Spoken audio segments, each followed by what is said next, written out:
So there was a lot of creativity on the ground. There's a lot of compassion. There's a lot of people and talent, but somehow these were not being harnessed into something that could really be big. And I thought, if we could just bring the discipline and the effectivity of business and multinationals where I came from and build it into something that is more sustainable. So that's what really led me into social enterprise.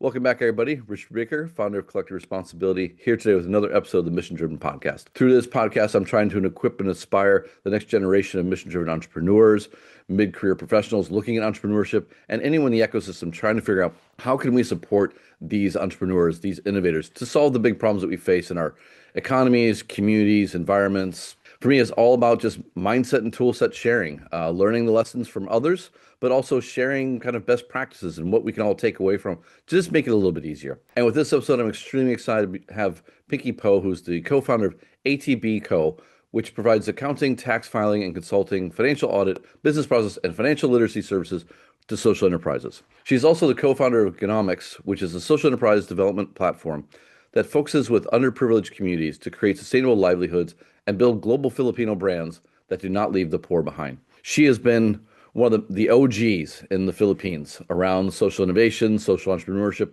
as an entrepreneur, academic, enabler, and it's really great to have you here. Thank you for having me here, Rich. So as a starting point, I always like to ask, who are you and what's the mission that you're on? Okay, so I'm Pinky Poe.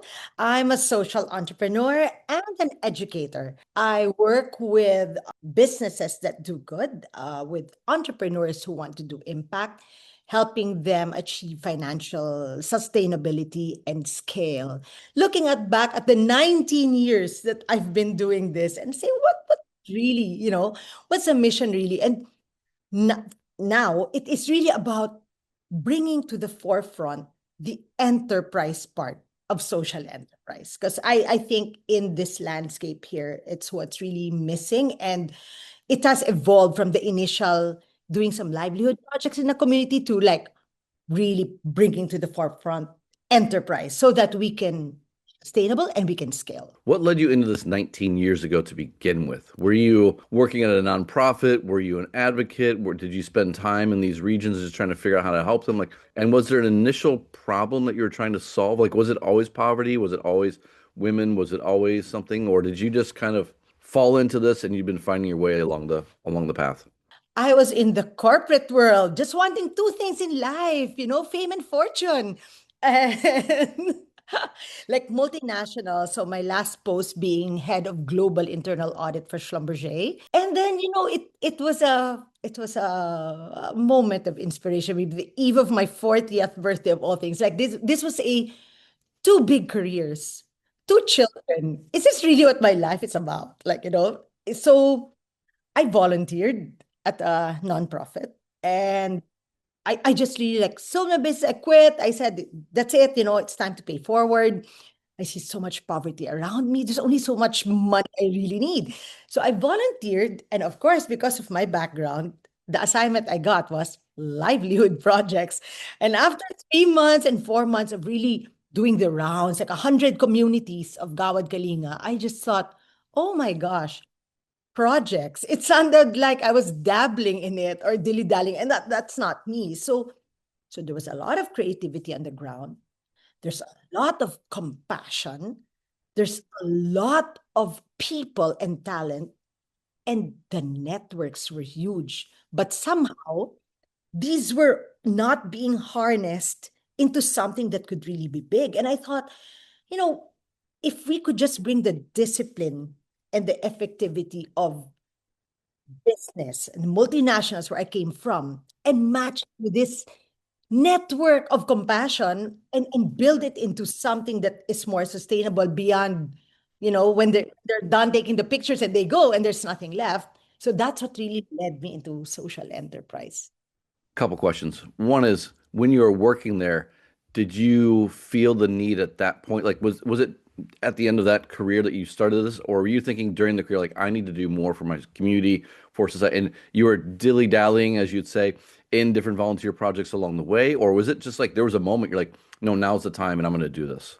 Yeah, I didn't think of it at all while I was in Schlumberger. Honestly, I was just enjoying seeing the world, going to places where nobody else would have gone, like when you go to where the oil rigs are. But it was when I came back to the Philippines after being abroad and really seeing all the poverty around me and thinking, that dichotomy is just too much, and if all the work being done on the ground is by people also on the ground, maybe I had that opportunity to bring in what I really had that was unique coming in and bring it to this world. So it was when I came back, and it was really a moment of just really reflection one day and saying, it can't go on like this. I can't just keep enjoying my life, passing by all these communities every single day while I'm on the road, and just like, they're unseen. It just Yeah, really, it's very tangible, right? Like it's I've very, been to Manila many times. It's very stark and you can see it and it's very you can't stark. look away. It's not like when you're traveling around the world and you're staying in capital cities elsewhere and it's kind of either hidden or it's not your problem because it's No, not your it is in community, your face, like, right? and once you see, you can't unsee, and Mm, some people who talk to me about it or who ask me and I start telling them, they're like, stop, stop, because if you yeah. make me aware, I cannot be unaware anymore. So yeah. Yep. I've had a few of those conversations. Okay, so you're exiting your corporate life, um, had success there. You thought you could bring this tool set into this space. What was the reality when you made that jump? Were you ready for the the difference, and how applicable were those tools that you had? How applicable did they end up being? And did it take you a measure of time before you found your stride? Because I know a lot of executives that have the same idea and they have the same catalyst. And some do it very well and they make the transition. And others like after 6 months, like, no, I like my skill set is actually not going to help them, or they're too frustrated to figure out how to make it work. So I'm curious, like, what was your experience after you made the decision? How applicable were your skill sets in the end? And did it take you a bit of time to find your flow and find like the way that you could actually add the most value? Took me a lot of time, way too much time wasted, actually. So, when with that, all that good intention, right? To turn compassion into capability and all. And what happens is, I went around and really did my trust building and relationship building on the ground. Was I thought, you'd come in with like, I have this idea, and people would be like, oh, it's so welcome, like that's what we needed. No, they have we've survived. We maybe even more entrepreneurial than you are. We have to find our food every single day, and you can sleep for 6 months and you're good. So the one of the worst mistakes is coming in and acting like you know better than they do, which really puts up all the walls at the start. So took me so long to actually be able to do that because on two ends, there was a lot of cultural getting to know you. For example, I just thought I take their products, link them to the markets because the business owners are our friends and all. And then you realize, oh, they don't have the quality to be able to make it here. Then you start going to production, you start going to design, you secure big orders, and then they say, no more, we're done. We've made enough. And then they stop, and you're there saying, no, we signed the contract. We have to deliver. And it's like, we can talk to them and tell them no. And so you're having to pull that. Or for example, a time when a community leader passed away. And in my head, we all go to wakes, but we go to wakes at night after work. And to them, what a disrespect to that person. They had to be there all 4 days from morning till night, no work done. So that was a lot of adjustment. And in the meantime, I was like, we have deadlines. So yeah. So that's one on the community side. Now, on the young entrepreneur side, there was a different challenge there. They were almost allergic to profit. Like, starts making money, then there's something wrong. And when I start talking about processes and we have to standardize, then I was met with, you're making this too corporate. So that straddling, that took a long, long time. But that was 19 years ago. How is it different now? Like what's, you know, I feel like this current generation of social entrepreneurs, they are a little bit they've seen the lessons that we went through, the first group. I mean, some still are quite profit averse. Like they don't understand like in a way like that profits with the fuel for your long-term stability and the removal of your anxiety and your ability to deliver impact, continues without real it's resilience. Like it's just having a resilience. It doesn't have to be profit. I'm going to go buy a Porsche. It's profit that I can bring back into the organization, right? Like, but they had to learn that the hard way. This current generation, I see like they get that, they understand that more, and so they're a little bit more open to like this debate about is a nonprofit legal structure better than a for-profit legal structure. Is it more mature now after 19 years, or do you find that you're still having the same discussions because for one reason or another it just hasn't really come up? Maybe I'll take one step back. The difference between the 19 years and now, there's a lot more awareness and acceptance of social enterprise. 19 years ago, I'd probably spend the first half hour of an encounter just trying to explain what social enterprise is and why it wasn't the same as a foundation or a charity, group. Uh, so generation now, the difference that I see is they're ready to make this their career, their life, their business, and therefore they're more open to embracing the enterprise part of it.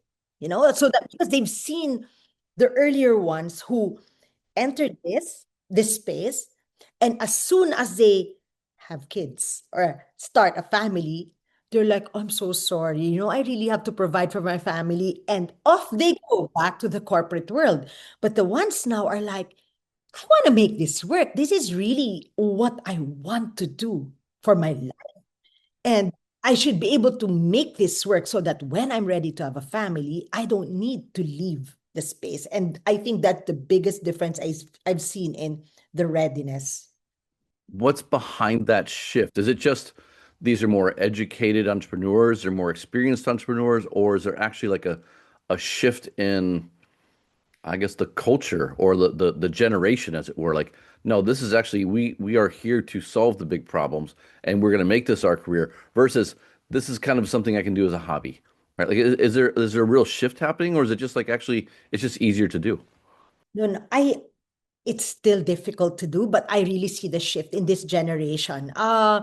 For like my generation in university, everybody just talked about the highest paying job, that will buy that car and that house. And when you showed up to dinner with your friends, you had to have that really nice car and stuff. But this generation now doesn't care about that. They'll show up in an Uber or Grab, and that's perfectly fine.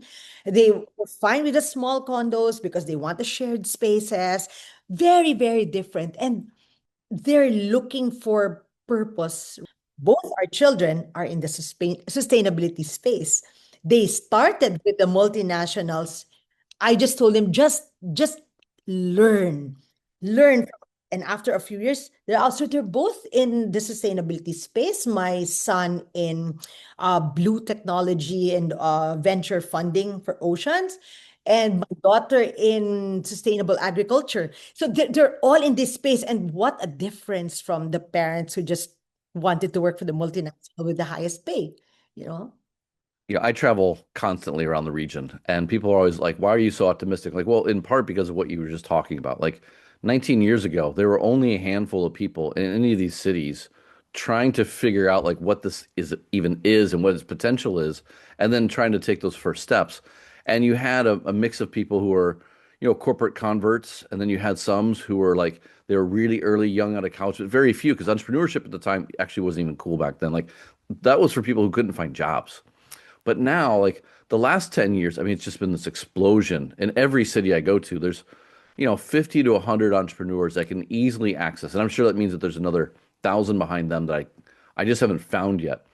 And like we're seeing a real swell of interest and people trying to find, let's say, business models so they can have a scalable impact. And the word scale, we'll talk about later. I mean, that's a very abused term, but like there's the ecosystem itself, I feel has really changed over the last, particularly the last 10 years. And so I'm curious, like, how have you seen this for yourself in the Philippines? Because you've been at kind of like the core of this, like on business process and helping entrepreneurs come to scale. Like, what's the current landscape that you see for social entrepreneurship, social innovation in the Philippines, and how strong is the support system for these entrepreneurs? So what I've seen is there certainly it's very vibrant. There's a lot. Oh, there's always summits and accelerator groups and all. It's very vibrant, but it's thin in structure and in support, in scaffolding. It's just not there. There's a huge middle that's unsupported, I would say, or very flimsy support. Early stage, everyone's going to make it at the early part because it's just you and your laptop and maybe one friend, and you don't really have fixed costs yet. And you start joining bazaars and you start selling and you do well the first 2 years.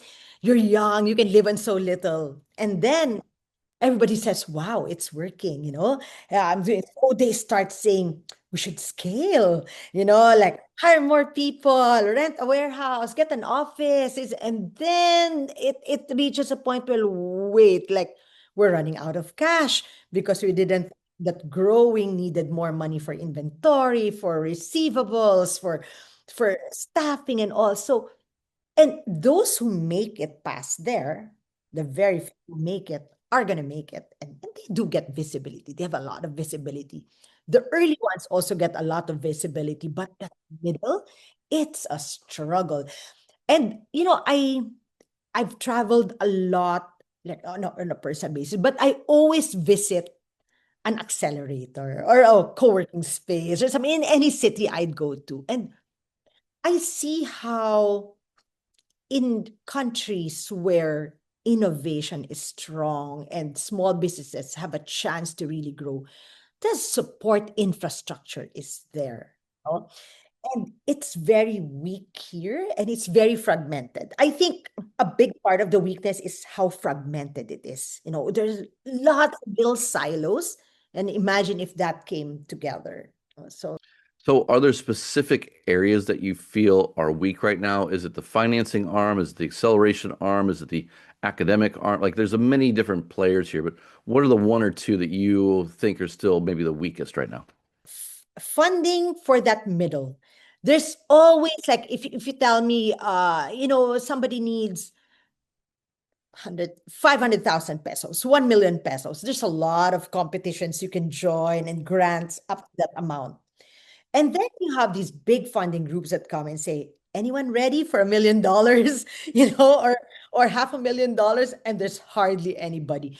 But that middle, the financing is very weak.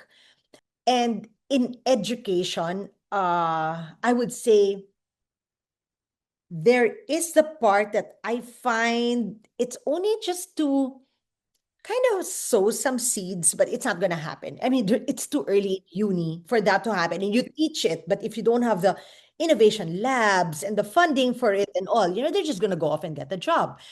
Um, there's not that. And then there are the masteral programs. But in between, there's really just the capacity building workshops and things like that. But in in all the infra there in the middle is very, very weak on financing, back office, logistics, those things that are just quite difficult to do here because, you know, the traffic, the cost of rent, people living 2 hours from each other, even if it's just ten kilometers away. Okay. And is that where kind of you brought in ATKB?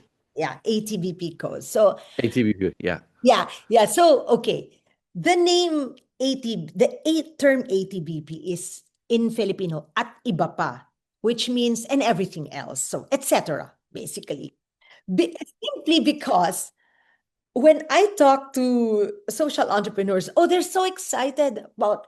product dev, digital marketing, social media. And then the only time they think of their accounting in their books is like when they can only apply for a grant if they have financial statements, or they're trying to apply for a loan and they don't have financials, or they run out of cash, or, and that's the only time they think of it. So it's everyone's, etc. Like it's everyone's, and everything else. So I thought, well, maybe this is a gap I can fill because, I actually, honestly, I'm a CPA, right? I'm a certified public accountant, but I didn't want to do this. I never worked in an accounting firm. I just found it so boring. But then so many young people were coming to me with, I don't know how to register my business, or like, I want to register, but, this person was charging me 60,000 or 100,000. Where do I get that? Or we want to join this, but we don't have receipts, and things like that. So I thought, okay, this is where I can bring that competence. I'm passionate about helping.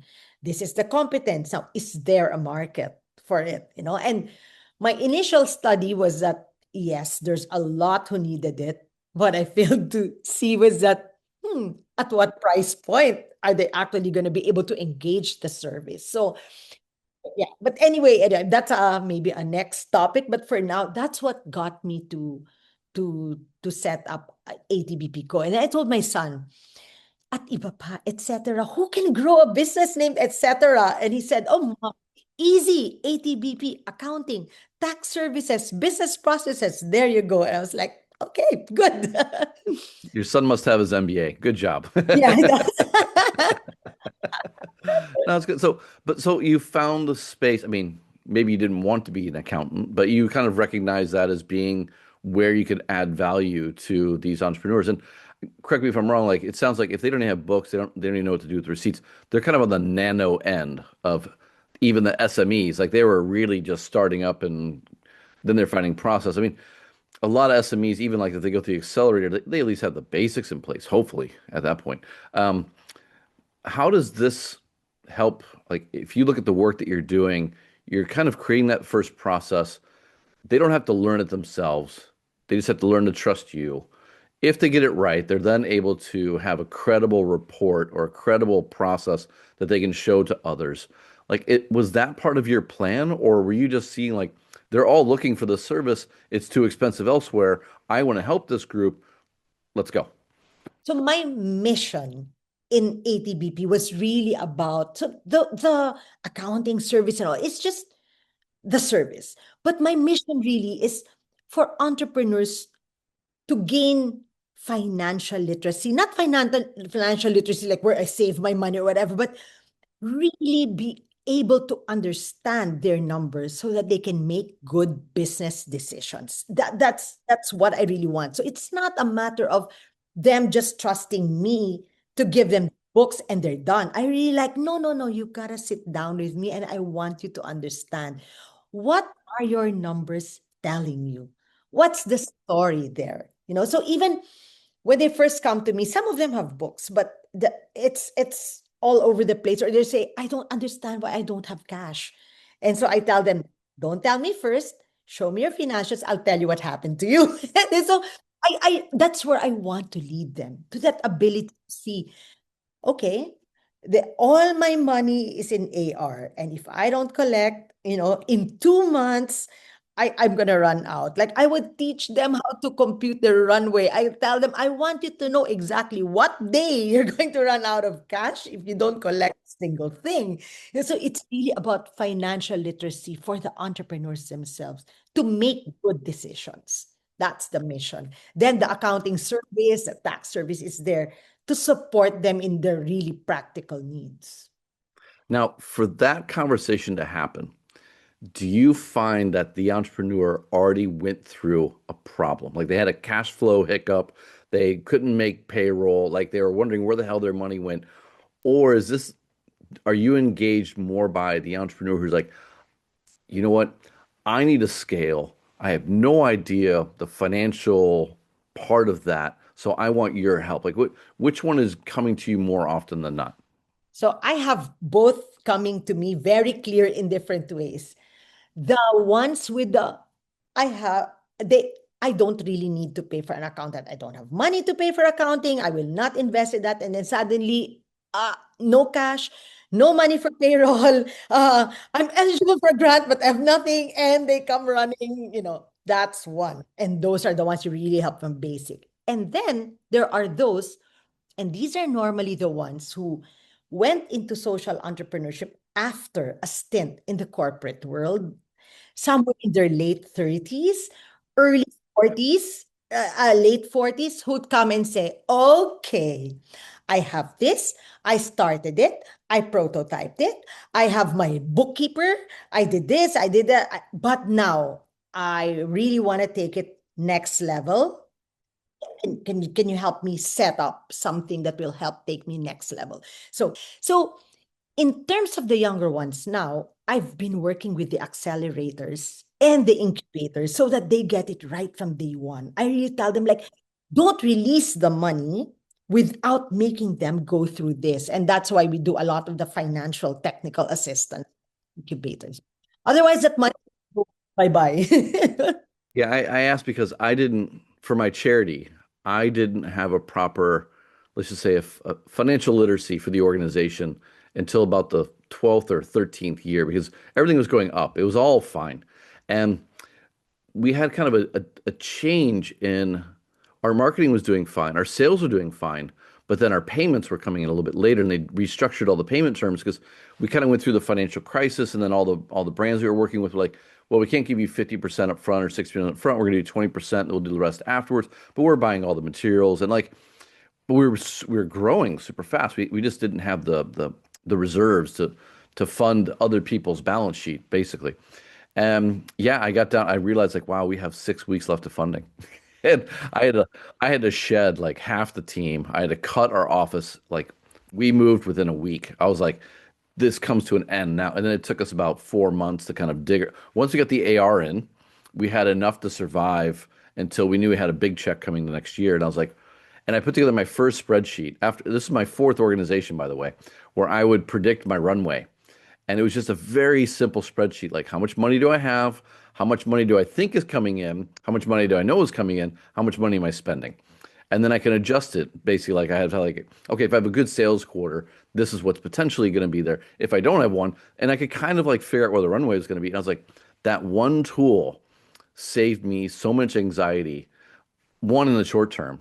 But then I realized how effective it was to learn how to grow the organization. Like, what are the resources it takes? Like, as you want to grow to 10 people, you put that into your cost function. How much more money do I need to bring in? And I was sitting there thinking, like, and I've got an MBA. I studied accounting. I studied finance. Like, I knew all, but you don't value it until Until you're often. facing it, right? Right. Yeah. And there's a lot of them who would talk about like saying, oh, next year we're gonna grow 20%. We're going to add 50 more outlets. And I say, so how's your working capital?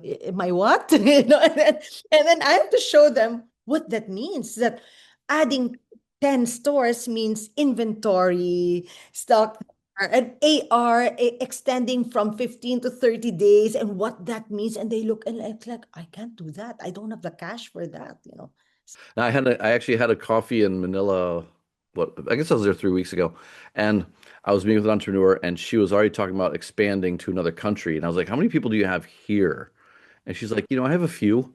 I'm like, "Do you know how much work it takes to manage another organization in another country? Like the cash required, the hiring of people." And she's like, "No, but we have support from our local partner. It was an accelerator." I'm like, "Yeah, but what happens after 6 months?" Like, have you thought about the longer term of that? And she was like, I haven't. And I won't say I made a breakthrough at all. I think she will find out as she does. She's a first time founder. I think the other thing that was, I'm sure you had the guys that are in crisis, the ones who came out of corporate. Then there's also the ones who went through it two or three times and they just learned like, oh, that was my problem.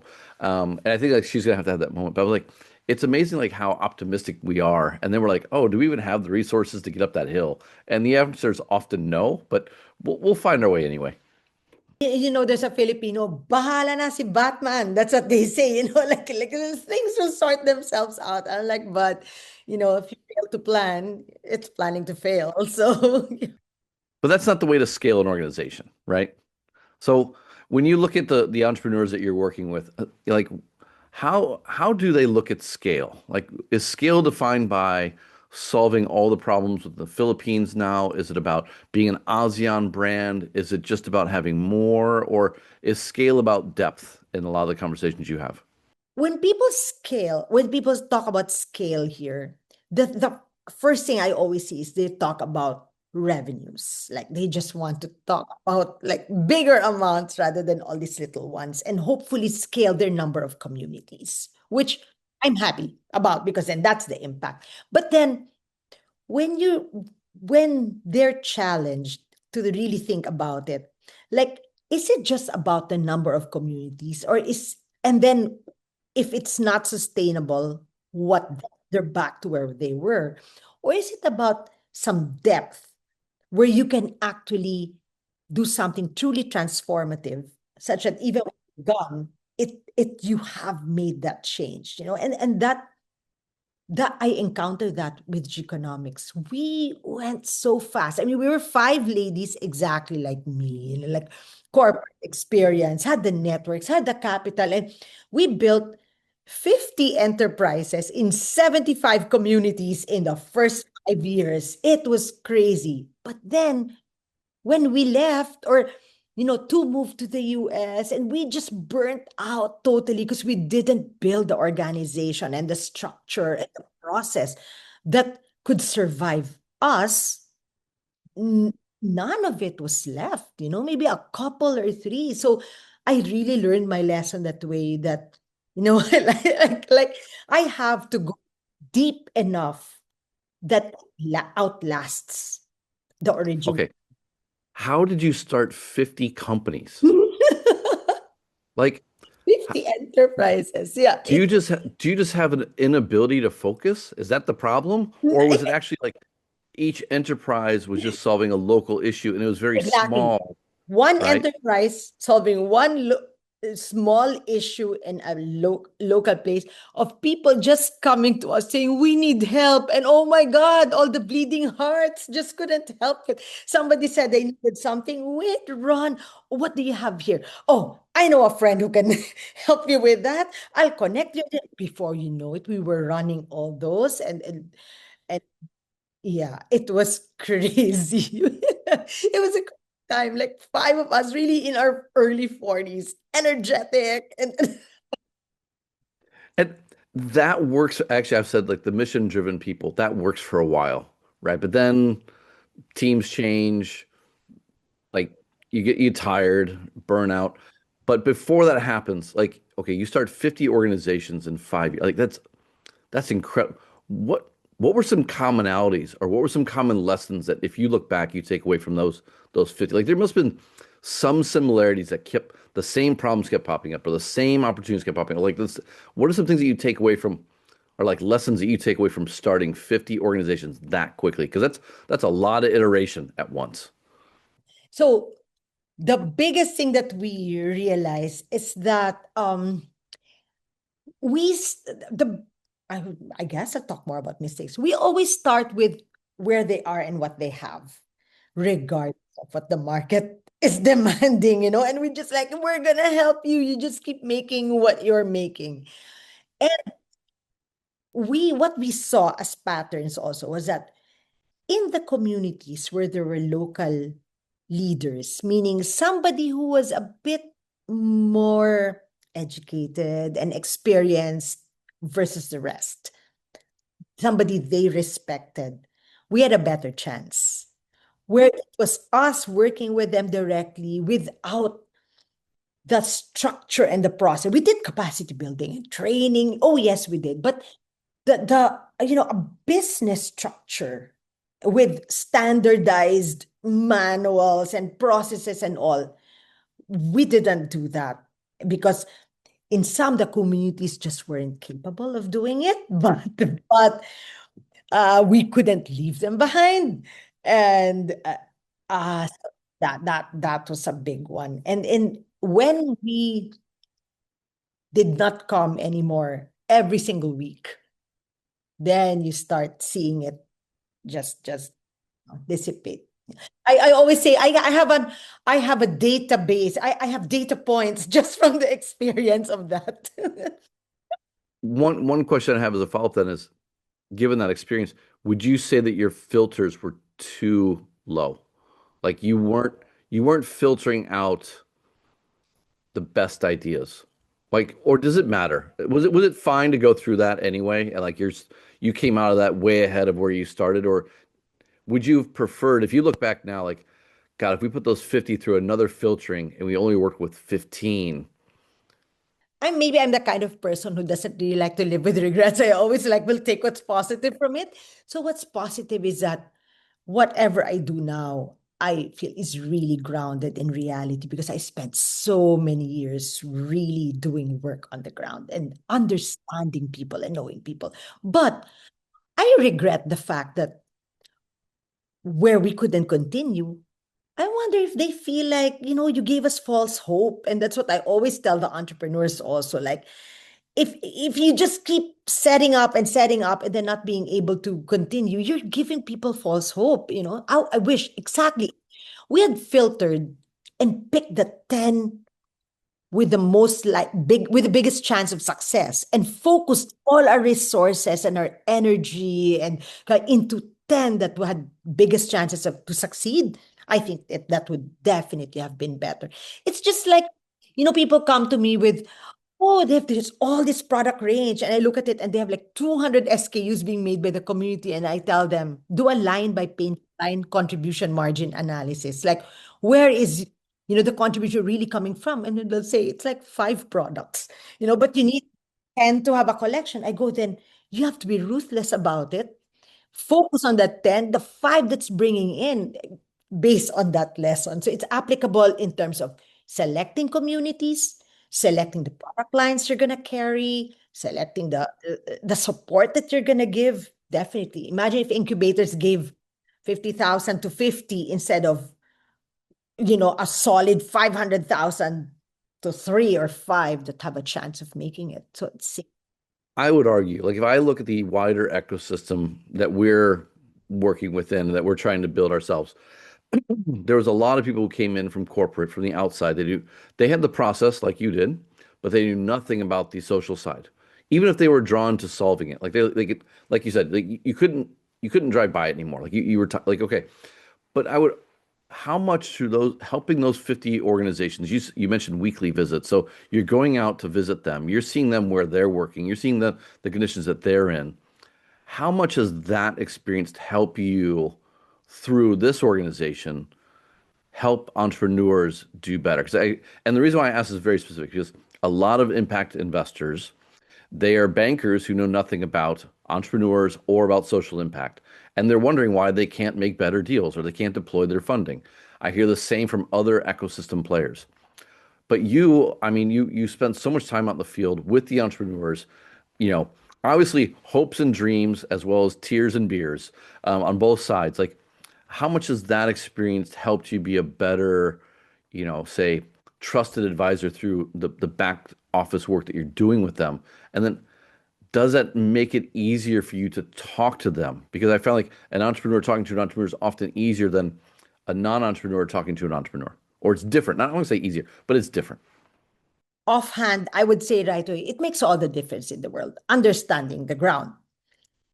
But sometimes I wonder if I end up putting too many filters because of that experience.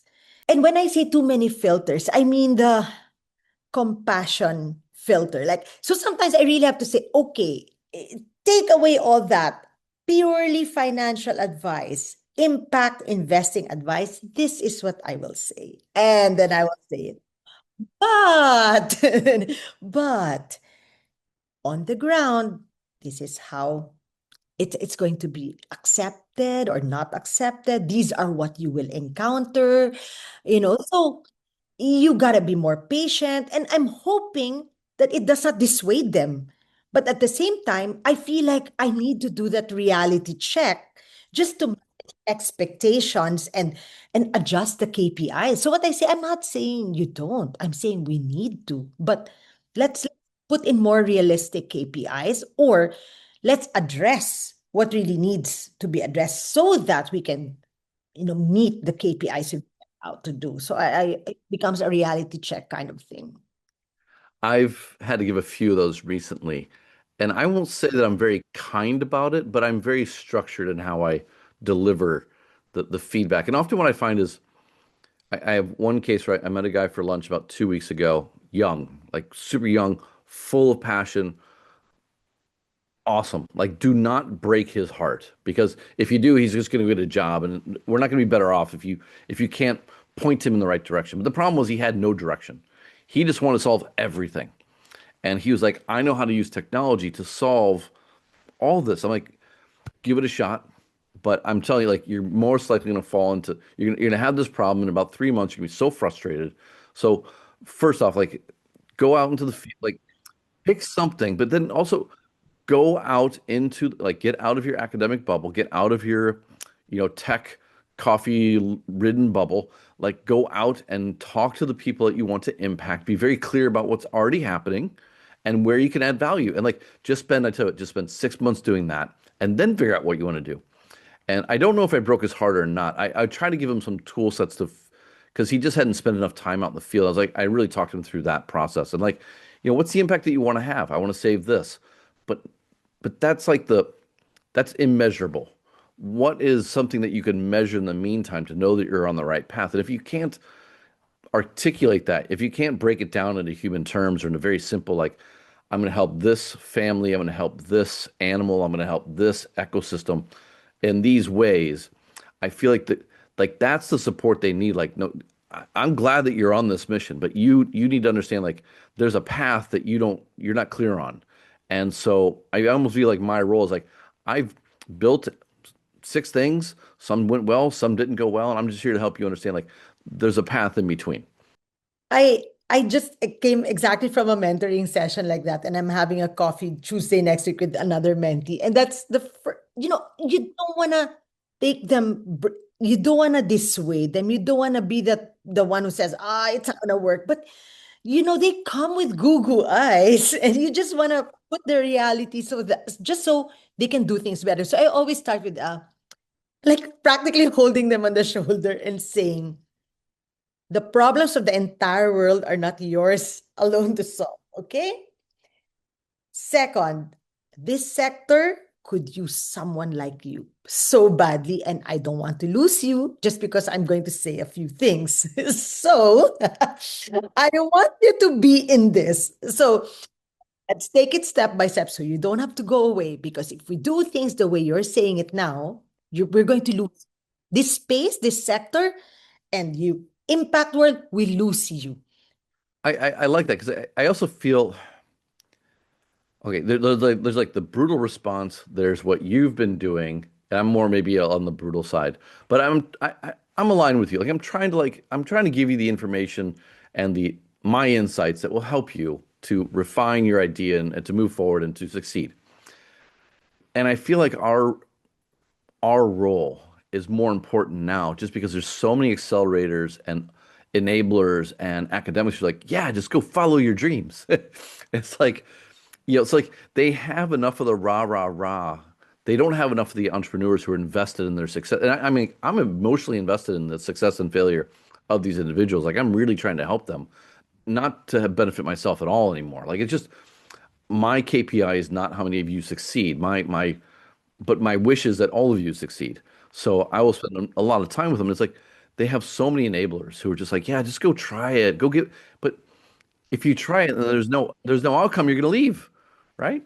Exactly. They're all gonna be gone if they're not it's not helped the right way, they'll be gone. So it's about this is longevity also in a way, resilience and longevity. And that's not gonna happen if you're just, there are people like, I come, I'm so excited about it. Okay. And then somebody just told me, just go ahead and try it. Okay, maybe step back. Okay, maybe let's find ways to translate that excitement into a plan that's going to work, Yeah. All right. So I have a few questions to wrap us up. We clearly didn't follow any of the questions. We just followed our conversation. So I love that. But I guess I want to go back to looking back on your own journey. What's the biggest lesson that you wish you'd understood earlier in your mission-driven entrepreneurship path? I really wish I had seen the value early on of putting enterprise first. I will stick to that because if there's one takeaway for me, because you know how you start, I actually did a few notes and I wrote where you always start with your mission and then you try to put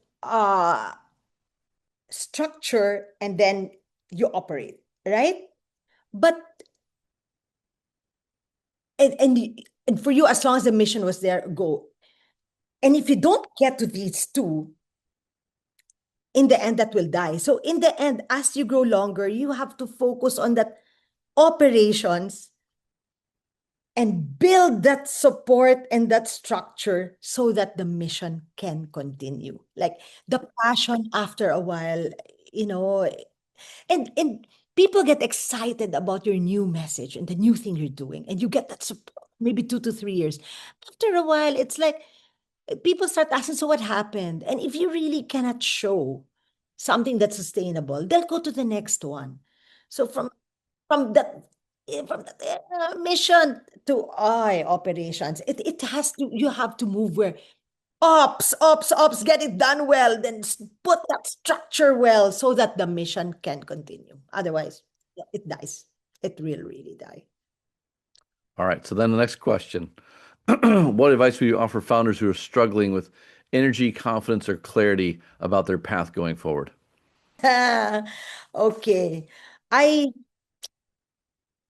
I would always tell them exactly what I said a little while ago, where it's not all yours. It's not all yours to fix. You are not the savior of the world. You're not the Messiah. You know, pick the problem you're going to solve. Make the most that you can in the area that you have, where you can operate. And then the rest will come. Unless, of course, you're really ultra talented and ultra resourced. Like, you're an Elon Musk, you don't think of solving a small thing. Pick a big one. You're Bill Gates, pick a big one. But if you're not that, you know, do this. And the energy will come when you start seeing a bit more clarity. So and also that I sometimes I say to them, life will go on, with or without, their life will go on. So take a step back. Try to be a bit more macro again. You go back, ask yourself the why, ask yourself the who, and then your how and your where and your when. But don't feel guilty about taking a step back, because life will go on. They'll be fine. They're there. They'll still be there. But if you don't do this, you will be gone. And and the person who tried to help them in the first place gone also, and then it won't happen. But take that step back. Feel like every single day, like somebody's gonna die if you don't go.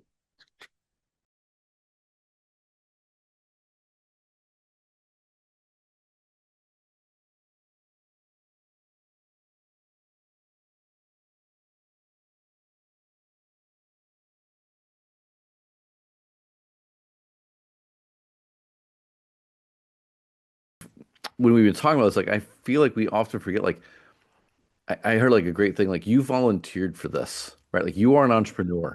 You signed up for this. So don't be so stressed out. Don't be so anxious. Enjoy the process of working with people to solve these challenges. And if you're fortunate, after 10, 15 years, you will find stability that is sustainable. Like you will find success. You will be able to measure your impact after that amount of time. And I've actually been doing a lot of upfront work with the entrepreneurs. Like whatever your idea is, expect 10 years before you feel like you've succeeded. And if you're not comfortable with that, that's fine. But you should kind of understand that. And having interviewed 150 and having built my own organizations, they kind of like, oh my God, okay, he might actually be onto something. But for some, they're like, no, no, I'll crack it in the first year and a half. And then, of course, I'll come back later, like, okay, where are you? Okay, so yeah, we haven't made the progress. So, okay, so let's actually get you on the right path. And I think once they accept like this is a journey that it should be enjoyed, and then it takes longer than you think it will, but progress will come faster than you think you can. Then it gets really fun, and that confidence comes back in, and then you start to make smarter decisions along the way as well.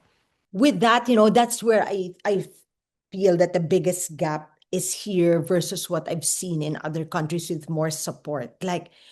In like how do I take care of myself while I am building this to take care of others?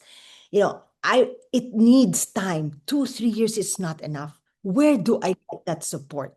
And the people who succeed are those who have that support. Either a really patient money, a family who's helping them, or but in general, that's the big weakness. And I always think, okay, wait, I'll take a step back and say, how come it's possible in business and not in social enterprise? We should, why can it be done in business?